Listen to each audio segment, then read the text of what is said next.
Hello दोस्तों, मैं संजय स्वागत करता हूं आपके अपने YouTube चैनल स्पष्ट विद्या में। पिछली क्लास में हम लोगों ने स्वर की शुरुआत की थी और उसमें मैंने बताया था स्वर का आपको पहला प्रकार। और पहला प्रकार क्या था? पहला प्रकार था मात्रा या उच्चारण काल के आधार पर स्वर। ठीक है, तो उसमें हमने देखी थी कि स्वर कितने प्रकार के थे? 3 प्रकार के। एक दीर्घ, एक ह्रस्व, एक दीर्घ और एक प्लुप्त। तीनों ही प्रकार देख लिए थे। अगर आपने नहीं देख पाए तो पिछला वीडियो आप जाकर देख सकते हैं। ठीक है, उसके बाद आज हम लोग स्टार्ट करने वाले हैं स्वरों का दूसरा प्रकार। तो दूसरा प्रकार कौन सा है?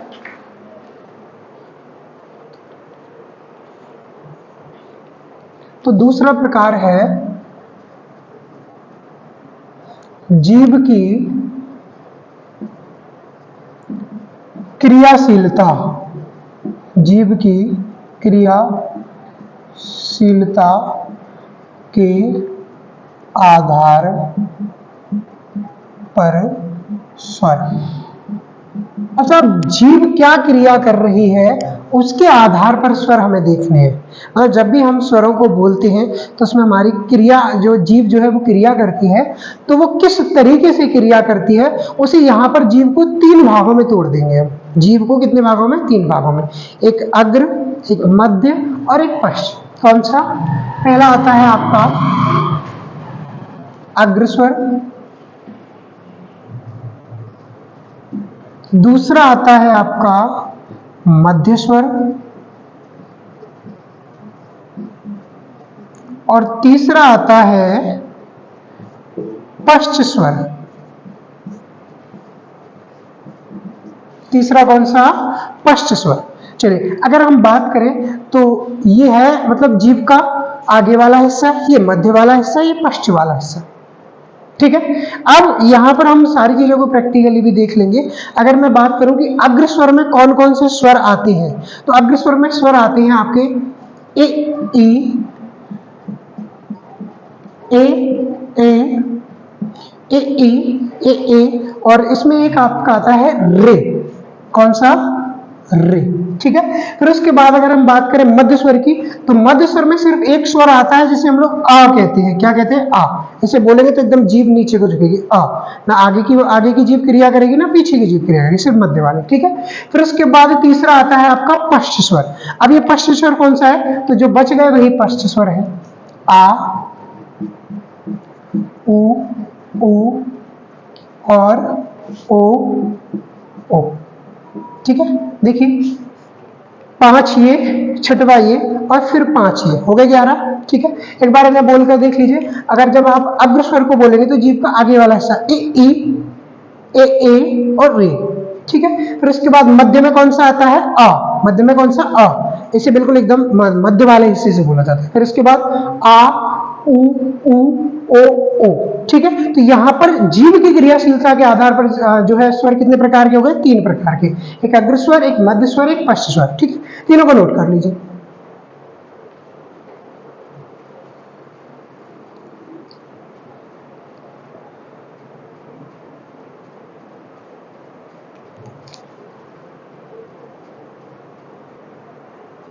चलिए, ये नोट हो गया। इसके बाद हम लोग बात करेंगे तीसरे प्रकार की। कौन से? तीसरा प्रकार। एक पहला देख लिया था हमने पिछली वीडियो में। कौन सा? पहला था मात्रा या उच्चारण काल के आधार पर। दूसरा ये तुम्हारा हो गया किसके आधार पर? योग हो गया जीभ की क्रियाशीलता के आधार पर। तीसरा हमारा आने वाला है, तीसरा है आपका, तो वो है ओष्ठाकृति के आधार पर। तीसरा कौन सा है? ओष्ठाकृति के आधार पर स्वर। तीसरा कौन सा है? ओष्ठाकृति के आधार पर स्वर। अब साहब यहां पर भी वही स्वर है, लेकिन अब उन्हें किस आधार पर देखा जाएगा? ओष्ठाकृति। ओष्ठ मतलब होठ और कृति मतलब आकृति। होठों की आकृति के आधार पर हम लोग यहाँ पर स्वरों को देखेंगे। ठीक है, तो अगर बात की जाए ओष्ठाकृति के आधार पर, तो ओष्ठाकृति के आधार पर स्वर होते हैं 2 प्रकार के। एक होता है आपका आवृतमुखी, आवृतमुखी, और दूसरा होता है व्रतमुखी। दूसरा कौन सा? व्रतमुखी। पहला है आवृतमुखी, दूसरा है वृत्तमुखी। अब यहां पर दोनों में अंतर क्या है ये समझ लीजिएगा। यहां पर आकृति बदलेगी तो सिर्फ किसकी बदलेगी, होठों की।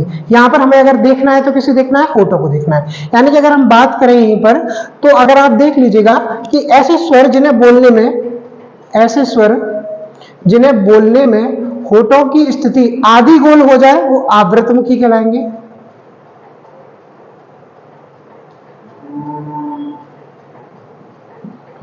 और पूरे होठ गोल हो जाए एकदम वृत्त की तरीके से वो क्या कहलाएंगे, वृत्तमुखी कहलाएंगे। ठीक है, अब ऐसे कौन से स्वर हैं जिन्हें बोलने में होठों की स्थिति आधी गोल होती है और पूरी गोल होती है, वो कौन कौन से हैं उन्हें देख लेते हैं। चलिए, अगर हम बात करें आवृतमुखी की तो इसमें आ जाता है आपका अ और आ, एक आता है ए। ठीक है, ये चार इसमें हो जाएंगे। फिर इसके बाद आवृतमुखी में आपका आता है ए और एक आता है आपका रे। ठीक है, कितने हो गए, 2 4 6 और 1 7।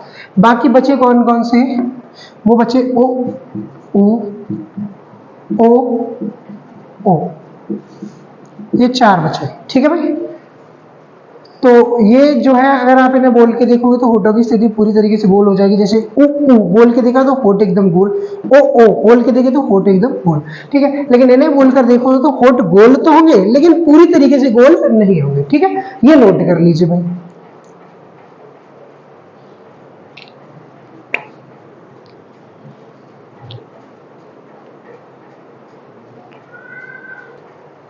ये हो गया नोट। इसके बाद हम लोग देखेंगे चौथा प्रकार स्वरों में। चौथा प्रकार कौन सा होता है भाई,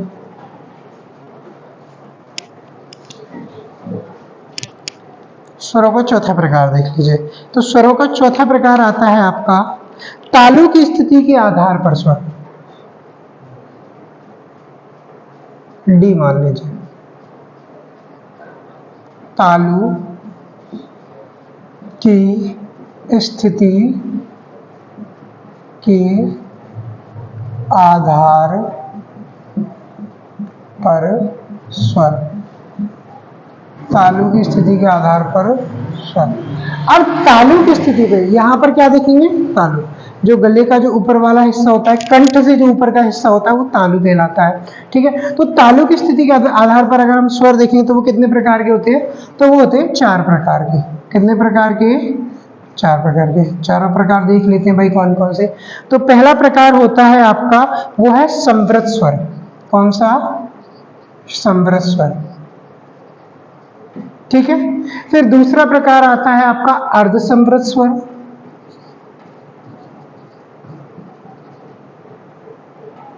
अर्धसंवृत स्वर।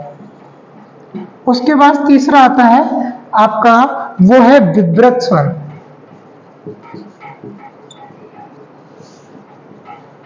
विवृत स्वर। उसके बाद चौथा प्रकार है वो है आपका अर्धविवृत स्वर।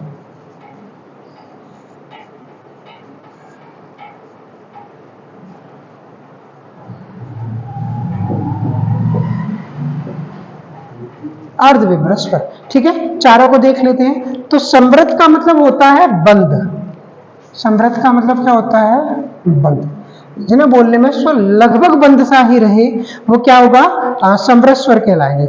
इसमें कौन कौन से आते हैं आपके, इसमें स्वर होते हैं ए ई ओ। ठीक है, इसमें ये आ जाते हैं आपके। उसके बाद बात करें अगर हम अर्धसंवृत स्वर की तो वो है आपका ए और ओ। इसमें ए और ओ आते हैं। उसके बाद बात करें विवृत की। विवृत का अर्थ होता है खुला हुआ। कौन सा, खुला, मुंह यानी कि खुल जाएगा, ज्यादा खुल जाएगा मुंह। तो वो कौन कौन सा, वो उसमें कौन सा आता है, सिर्फ एक ही आता है जिसे हम दीर्घ आ कहते हैं, आ। इसे बोलने में मुंह पूरा खुल जाता है। फिर उसके बाद कौन से बचे, अर्धविवृत बचे। अर्धविवृत में कौन से आते हैं, आ, ए, ओ। ठीक है, एक बचा आपका री। री इसमें आ जाता है आपका।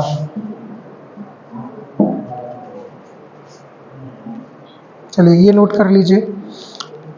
अच्छा, यहां पर एक वर्ड और है जिसे हम लोग आगत स्वर या विदेशी स्वर भी कह देते हैं, जो आपने अ सुना होगा, अ यानी कि जहाँ हॉस्पिटल, ऑफिस, हॉस्टल, जहाँ जिसका प्रयोग होता है ना, ये चांद सा बना दिया जाता है, ये होता है विदेशी स्वर। ठीक है, ये हिंदी का नहीं है, ये कैसा है, विदेशी स्वर है। ये भी कहाँ आता है, विदेशी स्वर। ये आपका कहाँ आता है, अर्धविभ्रत में आता है। ठीक है, इसे नोट कर लीजिए भाई। चलिए उतार लीजिए। उसके बाद हम पांचवा प्रकार देखेंगे इसका।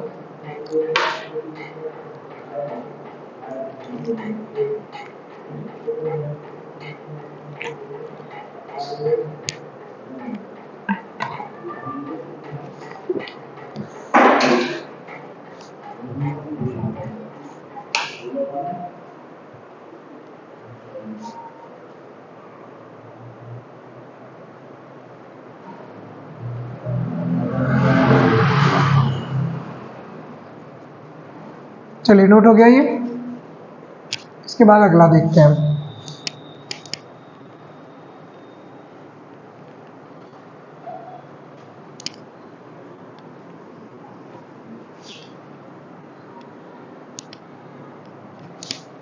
स्वरों में एक अंतिम प्रकार बचता है, वो है आपका हवा नाक व मुंह से निकलने के आधार पर। हवा नाक व मुंह से निकलने के आधार पर स्वर। हवा नाक व मुंह से निकलने के आधार पर स्वर। हवा नाक व मुंह से निकलने के आधार पर स्वर कितने प्रकार के होते हैं साहब? स्वर वही है, अब हम किस आधार पर देखेंगे? हवा नाक व मुंह से निकलने के आधार पर। ठीक है, तो यहाँ पर अगर बात की जाए तो ये होते हैं दो प्रकार के। कितने प्रकार के? दो प्रकार के। एक होते हैं निर्नासिक और दूसरे होते हैं आपके अनुनासिक।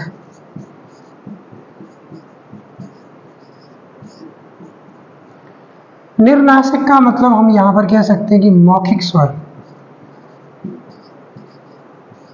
मौखिक वाले भी किस में आ जाते हैं? निर्नासिक में आ जाते हैं। ठीक है, चलिए, यानी कि हम कह सकते हैं कि ऐसे स्वर जिन्हें नाक की सहायता से बोला जाए वो कैसे होते हैं?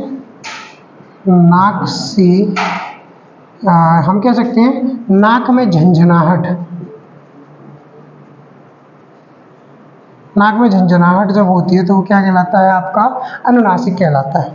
ठीक है, चलिए अगर हम बात करें यहाँ पर तो निर्नासिक में कौन कौन से आते हैं आपके? तो निर्नासिक में आपके सभी स्वर आ जाते हैं।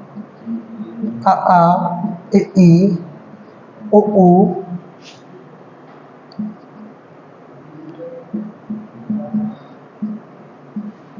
रे ए ओ। ठीक है, ये हो जाते हैं तुम्हारे 11 हो गए। ठीक है, फिर उसके बाद अनुनासिक में कौन से आते हैं? तो आपने देखा था जो आपका एक अयोगवाह में आता है आपका एक अंग, ये आता है आपका। ठीक है, और एक आपने ये देखा होगा इस तरीके से, ये जो है बिंदी वाले जो जितने भी अक्षर हैं वो किस में आ जाते हैं? अनुनासिक में आ जाते हैं। ठीक है, ये लिख लीजिएगा, इसे नोट कर लो।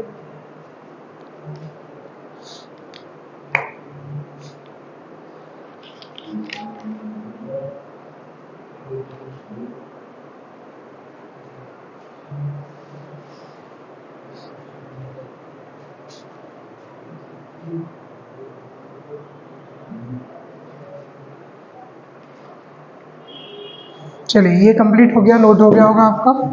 अगर नहीं हो पाया तो वीडियो को रोक कर फिर नोट कर लीजिएगा। तो यहाँ पर आपके स्वरों के हो गए प्रकार कंप्लीट। अब हम बात करेंगे स्वरों के उच्चारण स्थान की। किसकी बात करेंगे? स्वरों के उच्चारण स्थान की। अगर स्वरों के उच्चारण की बात करें,